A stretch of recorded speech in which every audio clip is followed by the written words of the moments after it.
Um, let's begin with our bracha. Baruch atah Ata Adonai Adonai Eloheinu Eloheinu melech melech haolam haolam asher asher kiddushanu kiddushanu b'mitzvotav mitzvotav anu asot v'divrei v'divrei Torah. Torah. Excellent. All right. So are we ready to get into the book of Exodus? Um, are we feeling content with our learning of Genesis, at least for this year, knowing that we will revisit it again next year, all over again with brand new learning? But at this moment, we are ready to move on. So I'm going to share my screen as always. Okay. Rabbi Judy's trying to get on to the Zoom link, and she said it keeps asking her for a password. Wish I could help her. Okay. Maybe what she could do is call Kirby. But hold on a second. For the shalom. Oh, oh. There you go. Doesn't even need Kirby, just needs Anita. Thank you, Anita.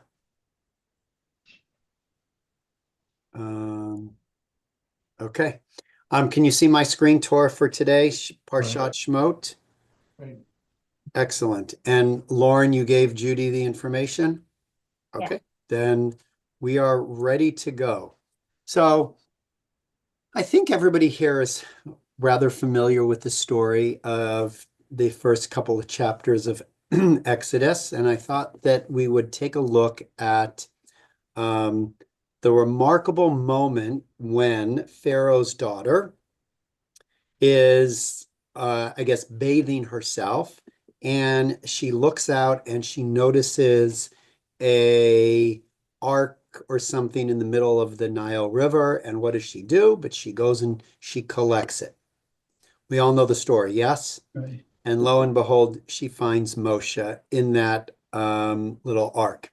So that's what the verse that we're going to look at. It's Exodus chapter 2, verse 6. And I am sure George is chomping at the bit. Well, Before we even get started, he's ready to jump in. Okay, George, go for it. okay, well, usually you talk about bocher, which, but I'm going to go to the word before, na'ar. Well, before we do that, can we read the verse, George? Oh, v'tiftach v'tireinu et hayeled v'hine na'ar bocher v'tachmo alav v'tomer mialdei ha'ivrim zeh. Okay, now, George, do me one favor, because I know where you're going and it's fantastic, but I don't want you to go there yet, because what I Okay. want to do is I want to invite everybody to look at the verse and Okay. ask themselves, what is unusual?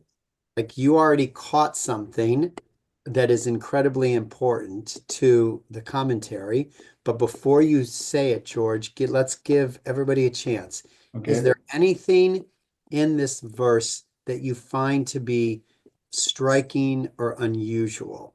And then let's center around that. And then, George, I will call on you to point out what you have seen. Yeah, Rob. How would what is it about the baby that would identify him as a Hebrew child? Great. Excellent. Excellent. How would she know this is a Hebrew child? Beautiful. He'd be circumcised. No. Okay, but he's wrapped. Do you think that she immediately unwrapped him, noticed the Well, penis, she and would then have said, to unwrap him because it says a boy. So how else would she know he's a boy if good. she Okay, excellent. All right, Rob, what do you think? Eileen's got that question answered. I think that's a very good answer. And you can also look at the Hebrew. Um, Vatomer miyaldei ha'ivrim ze. It's in the male gender, so it implies that it's a zachar. Yeah.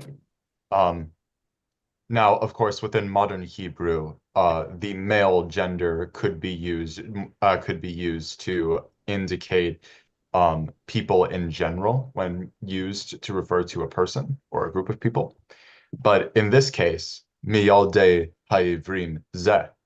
Yeah, but that's only because she's assuming it. How does she know it? That's the question. It still doesn't address the fact that the Hebrew says it's in the masculine, doesn't address the fact that she assumed that it was a male, unless Eileen's solution is that she unswaddled him and saw a circumcised penis, and therefore she made the assumption. But I think it's a great question that Rob asks. Other questions? Bob or Miriam, one of you. Bob. Well, to answer the question of how she knew that it was a Hebrew, she's well aware of her father's decree about sacrificing the firstborn male. And I doubt very much that this is the first Hebrew child in the basket being sent down the river. Good. Okay, so the fact that she knows of the decree, why else would there be babies in baskets on the river at all, unless it is to try to save a child? So good. Another excellent possibility. Stan, and then Linda.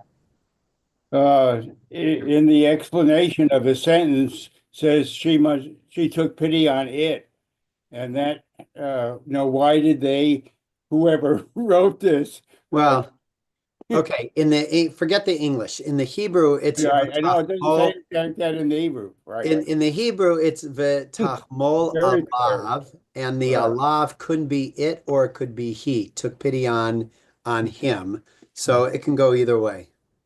Right. Linda. I read an explanation someplace that the Pharaoh's daughter recognized the child as Hebrew because of the cloth that it was wrapped in. It was a design that was used in a cloth similar to the type that was used by the Israelites. Beautiful. Okay, I love that midrash. Excellent. Thank you. Any other questions or concerns that anybody has on this verse? Anything that's striking besides the questioning of the ability to determine the nature of the child, both gender and nationality?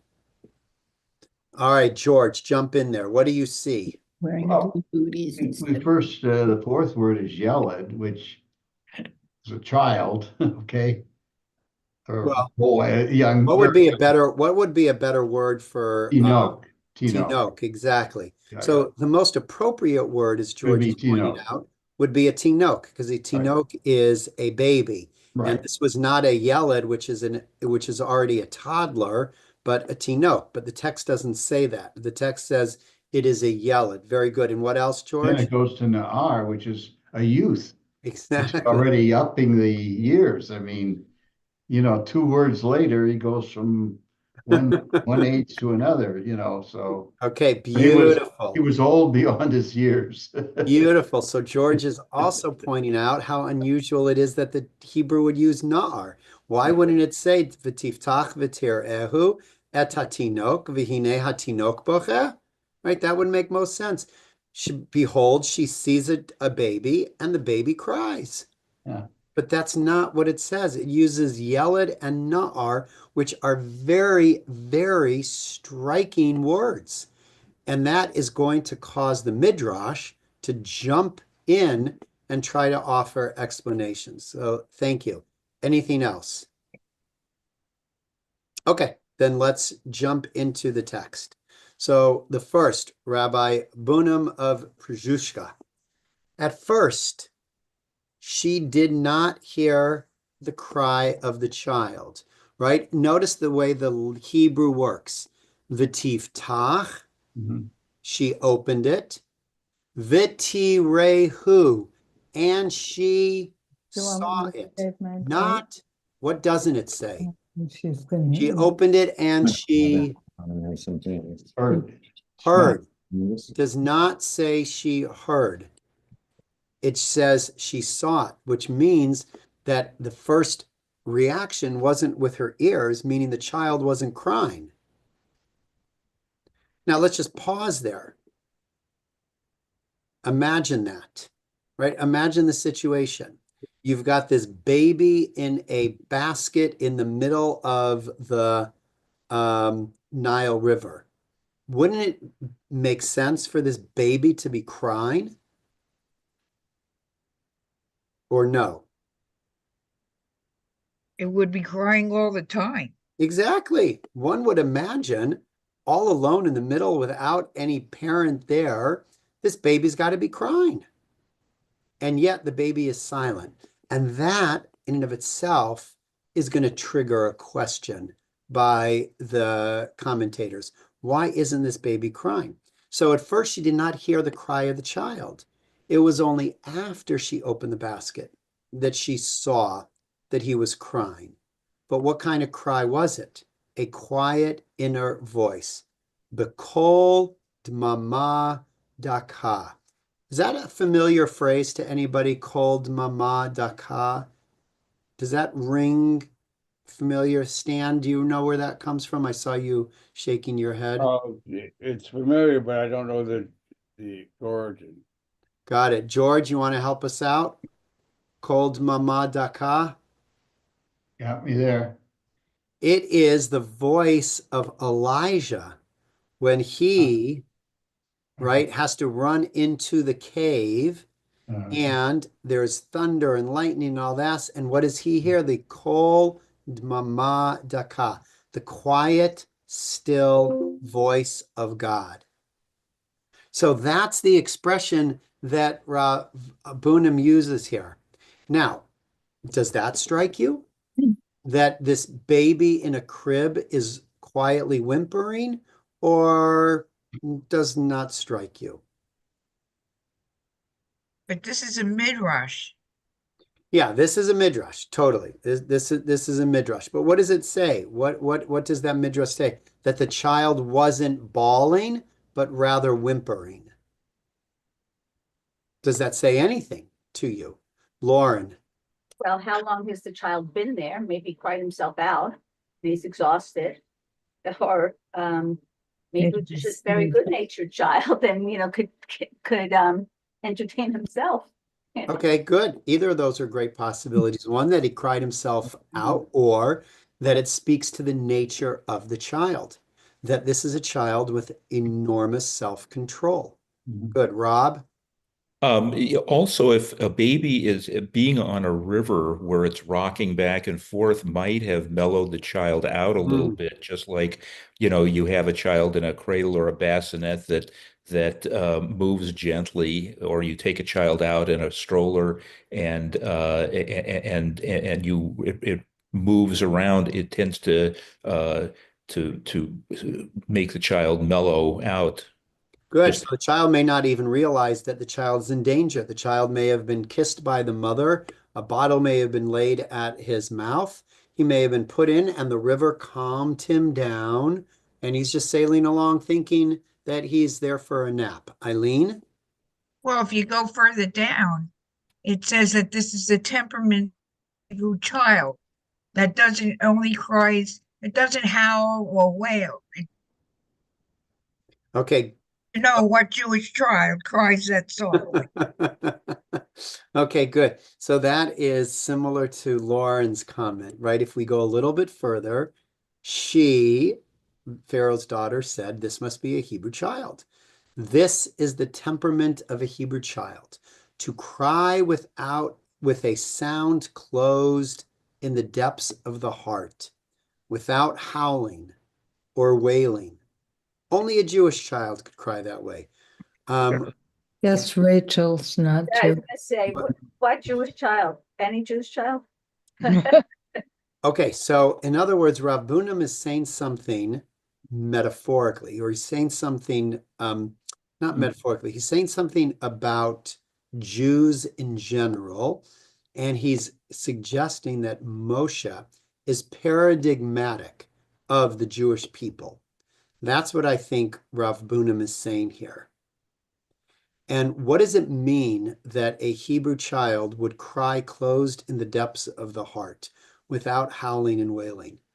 And I want us to expand beyond the text itself and think about Rav Bunam, who has lived through trauma in his own life, and the Jewish people who have lived through trauma in their history. What might he be addressing here? Way beyond the text itself. But when did he What time period was this rabbi from? 18th century. Late 18th, early 19th, I think. Yeah, Stan. But we all interpret these stories with our own agenda. So this interpreter, Bunham, had, a feeling he was doing this particular analysis for a reason, his own reasons. And I guess part of it was that he wanted to say, this is what the Hebrew people or the Jewish people are. And what is it about the Jewish people that he is highlighting? Yeah, Rob? The crying and wailing would be a communication with other people. The quiet inner crying would be a cry to God. Beautiful. I love that. That's fantastic. I'd like to also point out that according to Midrash, Pharaoh's daughter, who the rabbi is also named Batya, um, says that she goes out to she Batya goes out to the Nile in order to immerse it in it to convert to Judaism, and then she comes across baby Moshe. And so the Midrash creates quite the coincidence, this hashgacha pratis, so to speak. Yeah, I mean, there's a lot of midrashim that try to understand why she was going to the Nile. There is one that actually says she's converting. Most of the midrashim, she's just going out to bathe. But the fact that she was at the Nile in the moment is rather, as you said in Hebrew, divine providence.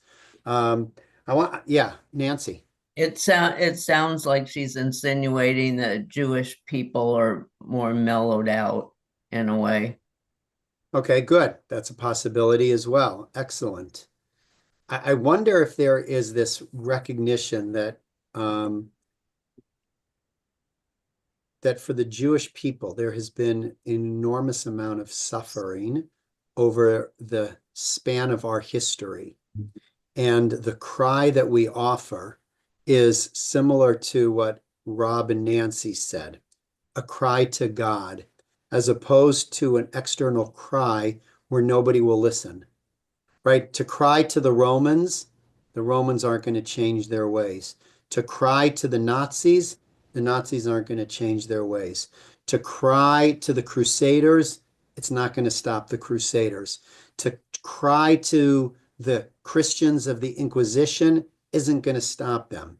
The external cry for help does not bring Jews respite or change the nature of whatever might be happening to them. Therefore, the cry becomes the internal cry of martyrdom, the cry to God, the cry that says, while there is no external help around the corner, that doesn't mean that I haven't given up in you, God.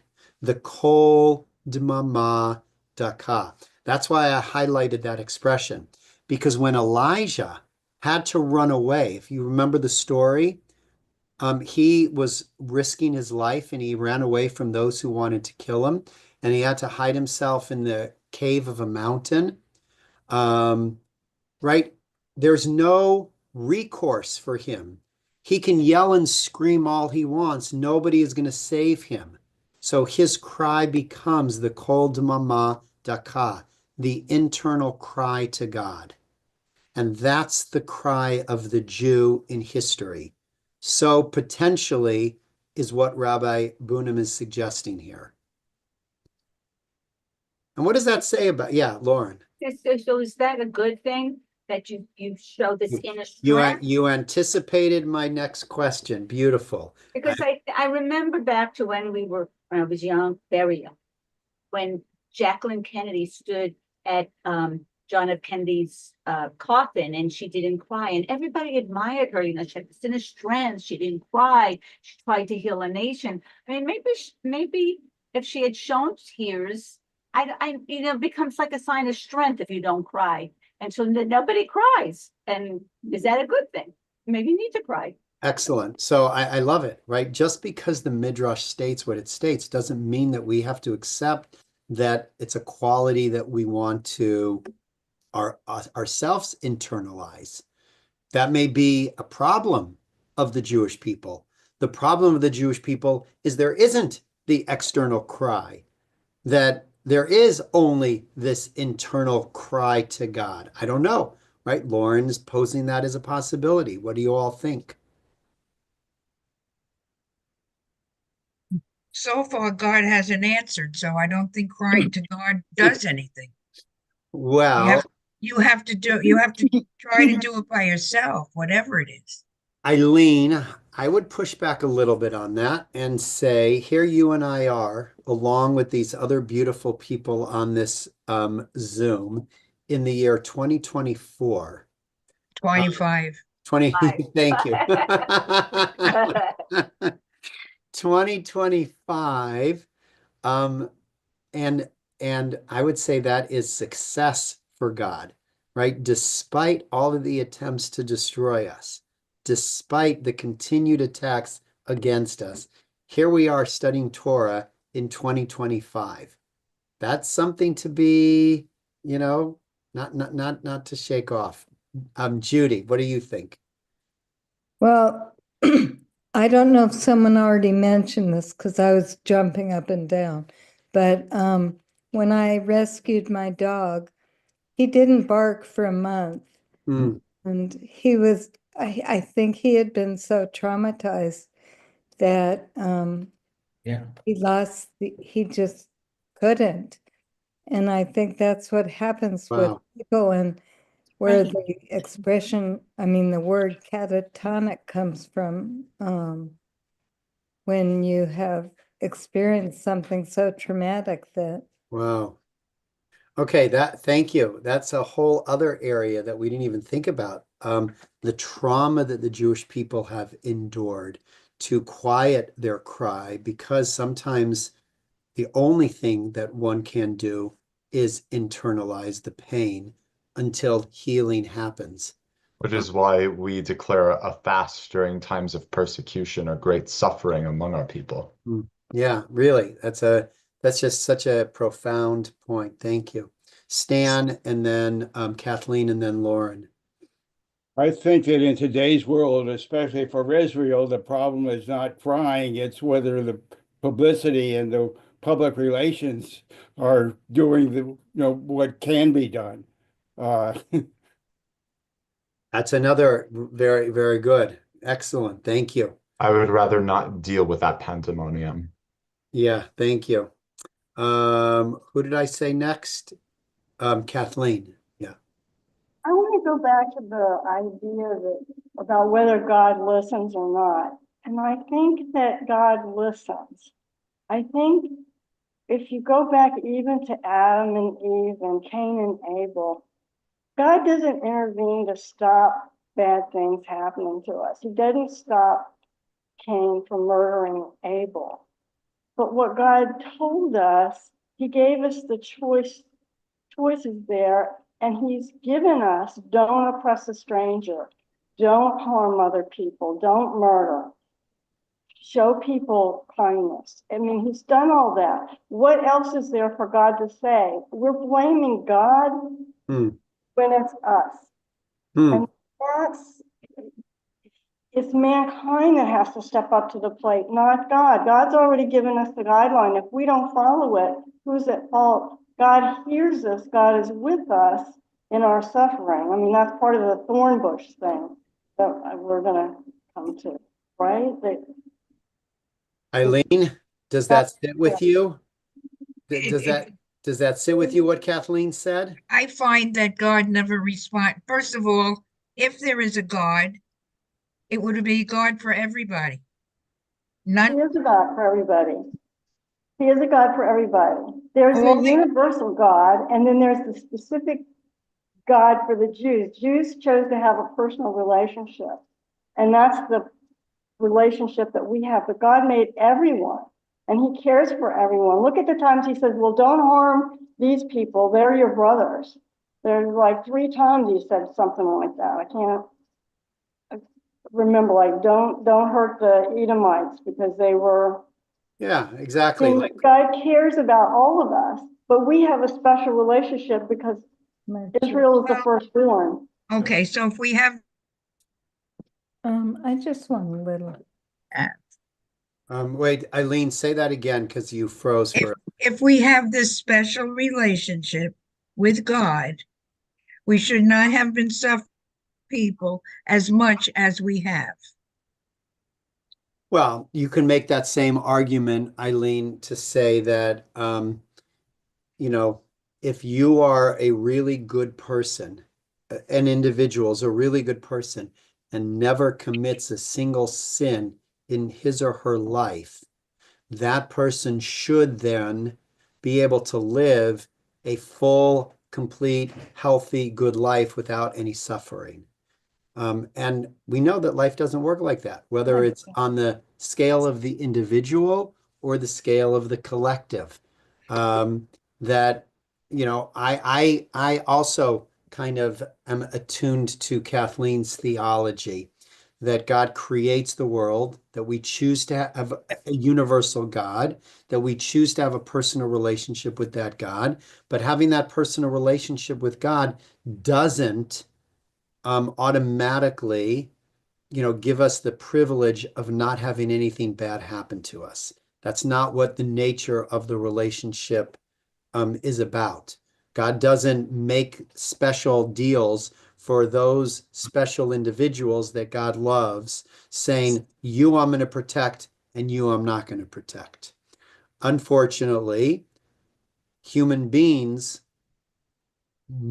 create most of the pain that exists in the world, not God. Well, that I understand, but that I just have trouble with a God. Yeah, and that's why I'm glad you're going to be in our God class come Yeah, February. I can hardly. I think it's a wonderful thing that with doubt and with concerns that you're still here and that you're still searching, and that it's a testimony that someplace in your heart you have a deep faith and that you want that deep faith. It's just hard to maintain it and keep it. Well, see, the reason I'm here is because I'm Jewish. That doesn't mean I have to believe in a God. I can believe in the stories, maybe. I can believe in the tradition.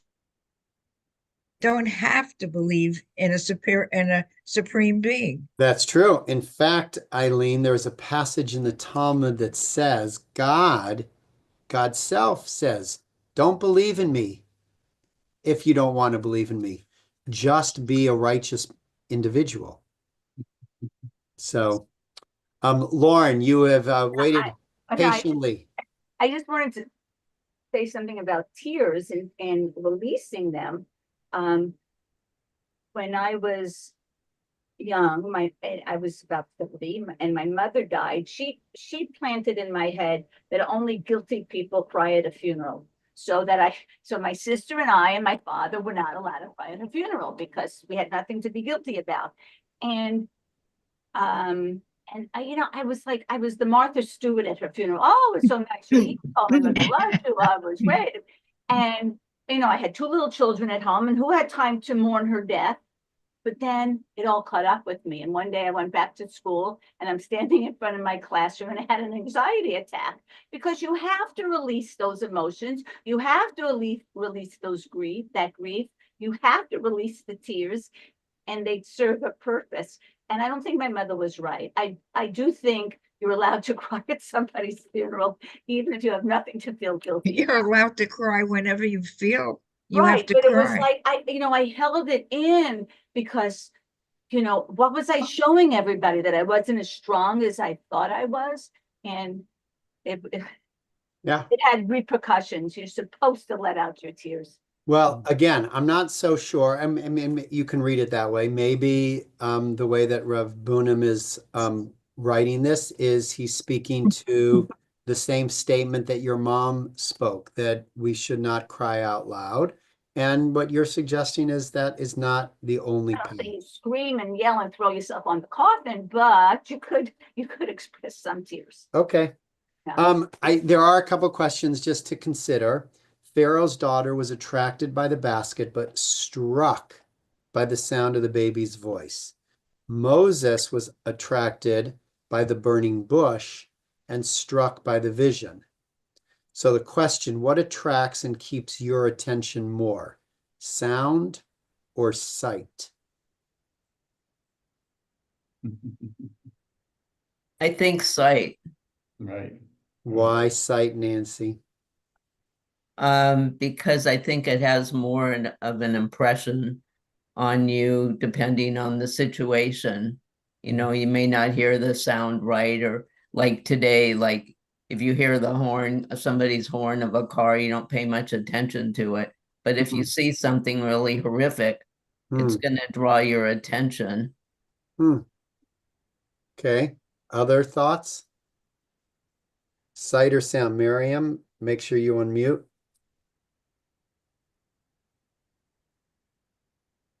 No. First of all, I don't know why you need one or the other. Why can't it be both? But I know for me, quite often, I will close my eyes. No, I'm not asleep when you're talking at this, giving a sermon, Rabbi, because closing my eyes, I put out everything around me and just focus on the sounds and the words. So again, I don't think it has to be either or, but I know for me, I do find sound to be very focusing. Got it. So for you, Miriam, it depends on the situation and what's going on, whether it is, and sometimes it may be sight, and sometimes it may be sound. Correct. George.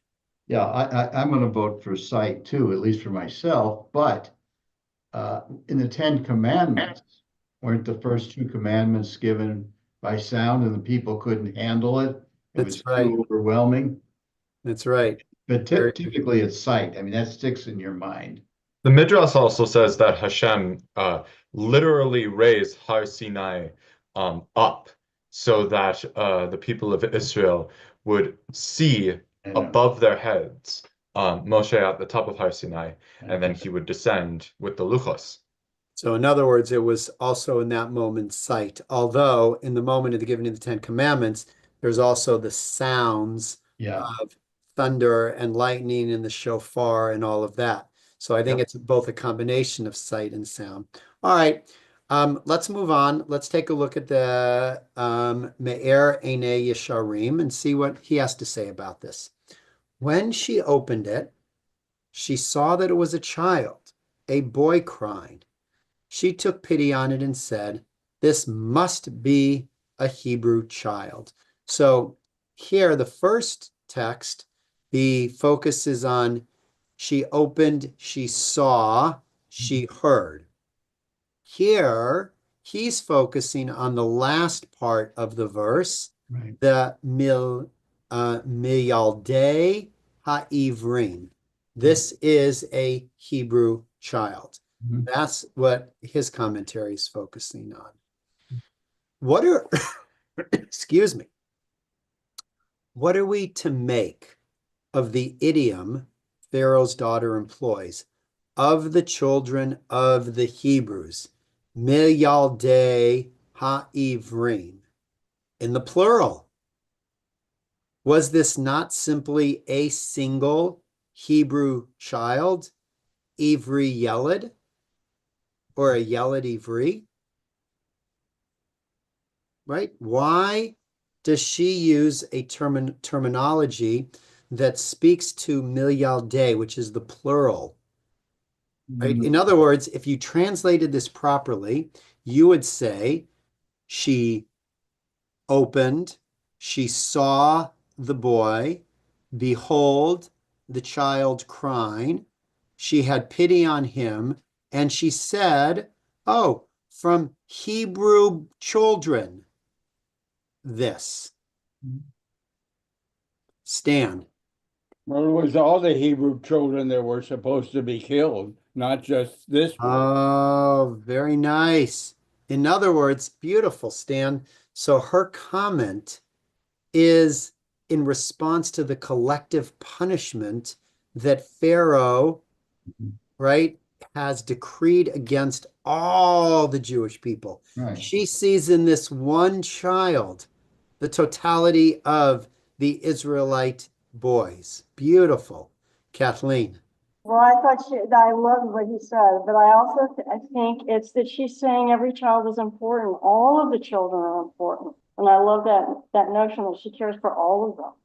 This is one representative, but all of them she loves. Excellent. Excellent. Right. You cannot highlight out a single, you have to recognize all children, and they're all innocent, and they all need to be saved in some way. Anita. All people are not only themselves, but their descendants. Beautiful. So by that. saving one, she is saving the totality of that child's descendants. Love that. Love that. You know, there's a very famous midrash on the moment in which Cain kills Abel. And it says in the Hebrew, not God now speaking, the blood of your brother cries out to me. It actually in the Hebrew says, Demei, the bloods of your brother cry out to me. And like Anita said, the Midrash catches that. And they ask the question, why is blood in the plural and not in the singular? Right. And they offer and they say, when you kill one life, you kill an entire universe. All of the potential offspring of that one life, as Anita just suggested. So she sees in this one child, not just the one child, but the potentiality of generations that can come from that one child. Beautiful. All excellent comments. Stan. Well, it's also why we commemorate and celebrate the generations from the Holocaust survivors, because that's the classic example of our lifetime in which people were saved. Exactly. In other words, a genocide is just that, an attempt to completely destroy a people. And for every one person who survived, who went on to have children and grandchildren and great-grandchildren, etc., that's a statement of resistance. Good. Okay. So he continues the Me'er Einei Yesharim. Once he points out the interesting Hebrew, he says, this is the lesson that I heard from Rabbi Tzvi Yecheskel Michelson, one of the elder rabbis of Warsaw. He explained this passage in light of an event that took place in the time of Queen Teresa of Prague, when she banished the Jews from Prague and when she oppressed the Jews in her realm. The community decided to send the well-known Shatlan, Rabbi Zalman Krob, one of those who signed the decree appointing Rabbi Yecheskel Landau, the Noda Bechud Rabbi of Prague, to plead for his community before the queen. When he appeared before her, he was not able to restrain his feelings, and he began to cry bitterly from the deep groaning in his heart. The queen said to him, "Why are you screaming so? Words spoken softly by wise men are heeded." Rabbi Zalman replied, "It is not simply one man who stands before you, but all of my depressed brethren who shelter beneath your wings. It is their suffering that bursts forth from my throat." So let's just pause there.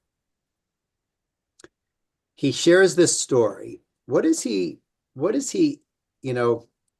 itching for? What is he getting us to think about? What might he be encouraging us to contemplate in terms of such a response? And going back for a minute, he's suggesting that Moshe's crying is not the cry of an individual, but it's the cry of a collective. That's what he's suggesting in his commentary. Moshe's cry is the cry of a collective. Which And is to say that perhaps Moshe Rabbeinu, in this case, as a baby, is the Jews' Stadlan. beautiful, excellent, Ian. You jumped in there. Beautiful. Did everybody follow Ian's comment? In other words, what this is already showing is Moshe's early claim to his position as the one who's going to rescue the Jewish people.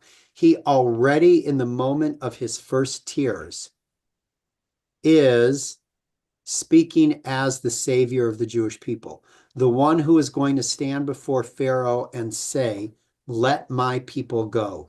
Not let me go, but let my people go. In the moment in which Moshe cries, he internalizes the cries of an entire nation, and he speaks for an entire nation. So that's how he potentially, one can read this midrash, the way that Ian just read it, that's Moshe. But what about us? What might he be inviting us to think about for ourselves here? Yeah, Judy.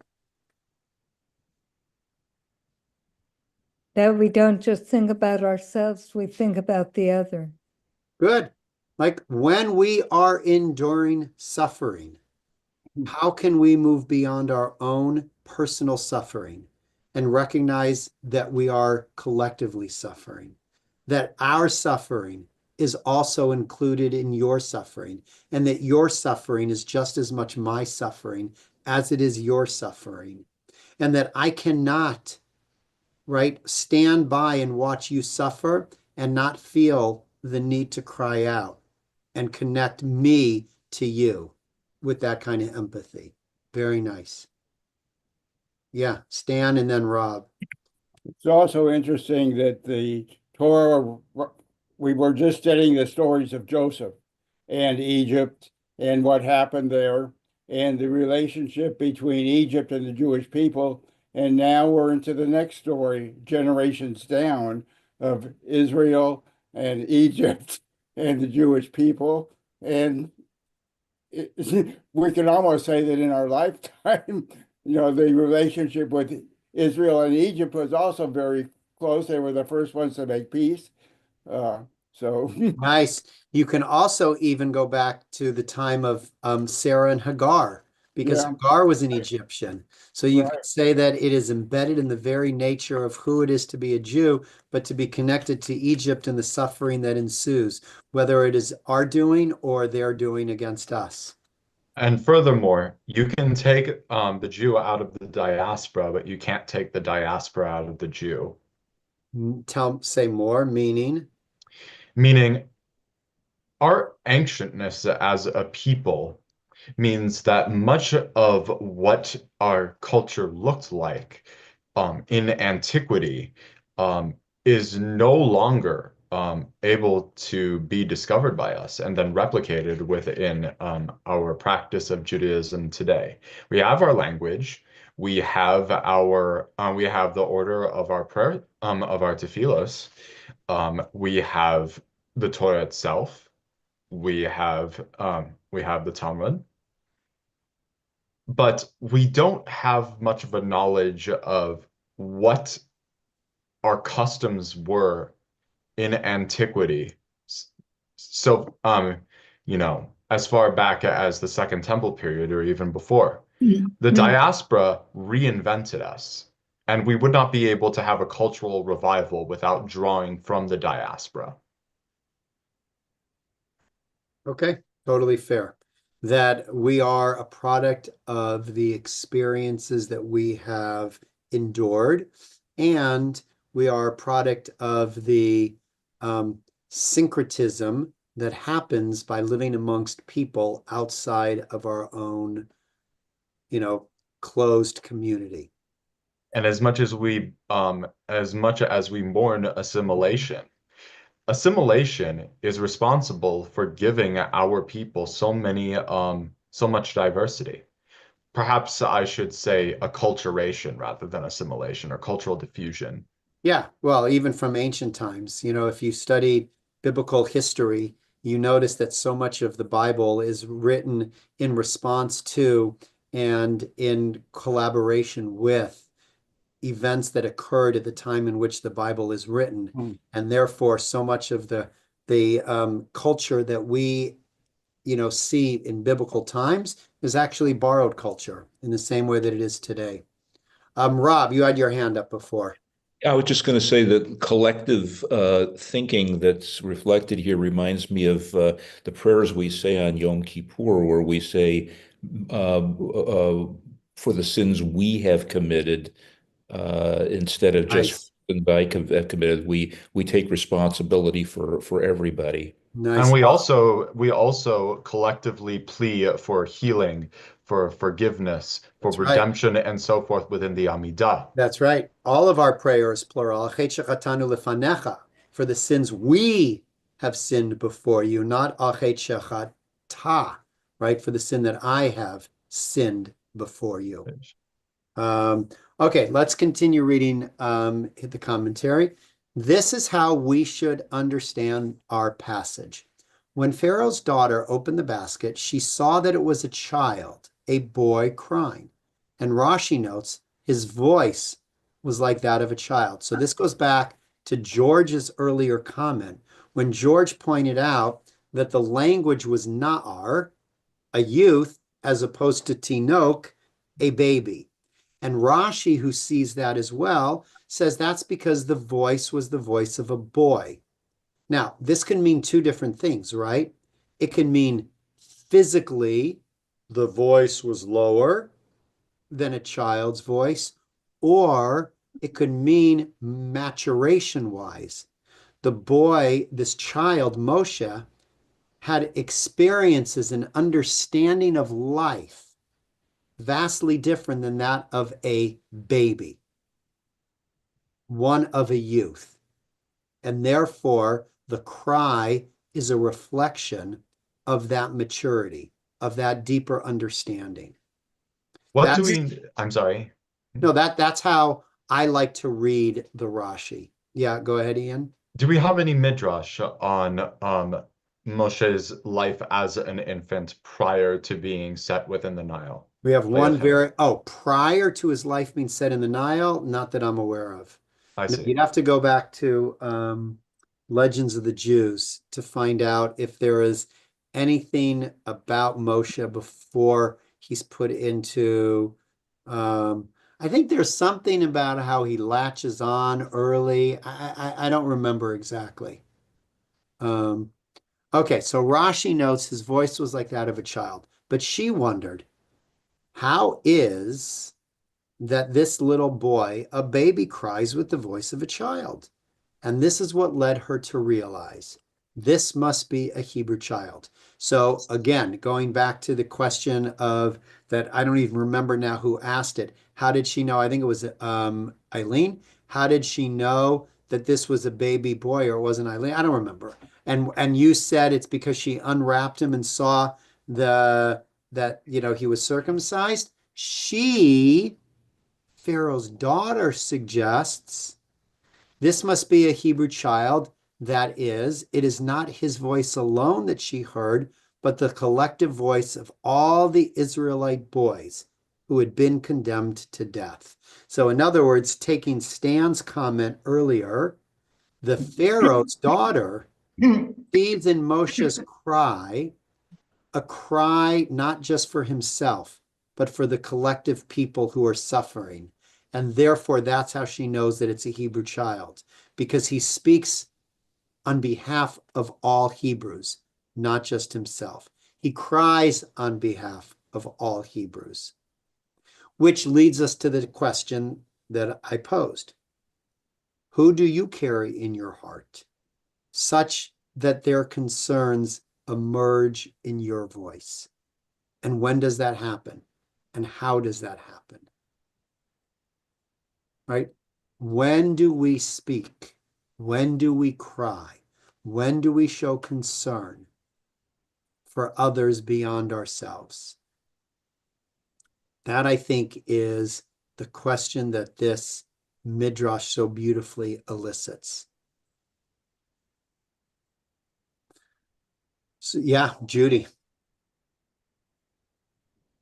I think it also shows what a caring person Pharaoh's daughter was, and intuitive and all of that, because she was able to see that. Yeah, that's why, going back to a comment that Ian made earlier, she gets a name by the rabbis, Bitya. And not very many people get names. In fact, it's fascinating that, women are not typically named in the Torah, but early on in this Torah portion, who are the first two women who get names? Midwives, The midwives. That's right, Shifra and Pua. right? These women who become saviors for the Israelite nation and therefore the Jewish people get named. And names are important. In fact, I actually, oh no, it's not here. My drash this coming Shabbat, I prepared these two things at the same time. My drash this Shabbat is on names. The name that Pharaoh's daughter gives to Moshe. And so if you're in Shul on Shabbat and you happen to hear or you watch on live stream, I'm giving you a preview of what I'm going to be talking about. Unless I change my mind, which happens. That's Lauren. I'm curious, did Pharaoh's daughter have a lot of interaction with her father? Do we know? Because I mean, I'm so, she was so compassionate, she was so loving. I mean, she was raised by this cruel and heartless man. So, usually children are what they learn from their parents. I mean, usually. It's Yeah. interesting that No, it's a great question, Lauren. And what you're asking really is what allows a human being to move beyond the influences, sometimes negative,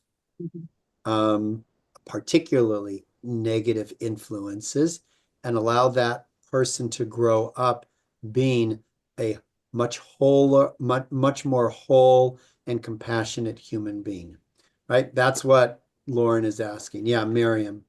Going back to the question that you wanted us to consider, who do we carry in our heart at this particular time? All of who I carry in my heart are the hostages and their families, just the unknowing that they've had since October 7th, but even now, is their family member going to be released? Are they going to be alive? It really is a concern within my heart, as well as all of these people. And I personally know 3 people who have lost their house in these fires. The concern, how are they living? They don't even have a toothbrush. So there's so many people right now and what's going on in our lives today, which would answer the question, who do I carry in my heart? All of them right now. Thank you. Thank you. All right, well, definitely things to consider. How do we represent more than just ourselves and our suffering, and how do we carry the voice of those who are suffering moving forward? It's a beautiful message from the Me'er Einai Yesharim, isn't it? Just a beautiful message. Okay, I think we have, well, I don't know how much, we don't have a whole lot of time, so we'll read it quickly. A long time after that, the king of Egypt died. The Israelites were groaning under the bondage and cried out, and their cry for help from the bondage rose up to God. God saw the children of Israel, and God knew. So I'm just going to go through this quickly because we only have 4 minutes left. The Me'elzer Hasidut. There was once a poor laborer who was so burdened by his work that he was still at it as the day fell on the eve of Shabbat. He suddenly realized that Shabbat was about to arrive, so he threw his tools down and ran to the synagogue. As he entered, the congregation had risen to chant Lecha Dodi. So in other words, he missed the first part of Kabbalat Shabbat. He groaned deeply. This very groan, taught Rabbi Chanech of Alexander, was not just Burl's groan. Rather, he brought the Jew deep within, out from its inner recesses. He continued, the Israelites were groaning under the bondage. The inner point of Jewishness in them groaned bitterly, and that is why they attained such a high spiritual awareness, knowing God. It was from this that they merited that Moses was tending the flock, which is the next verse. And Moses became the leader and savior of Israel. So By the way, yeah, if I may ask, what is this source? Otzar Hasidut? Is that a specific book? no, all of these come from a specific book of parables of Hasidic commentary called shoot, I just forgot it. Hold on a second.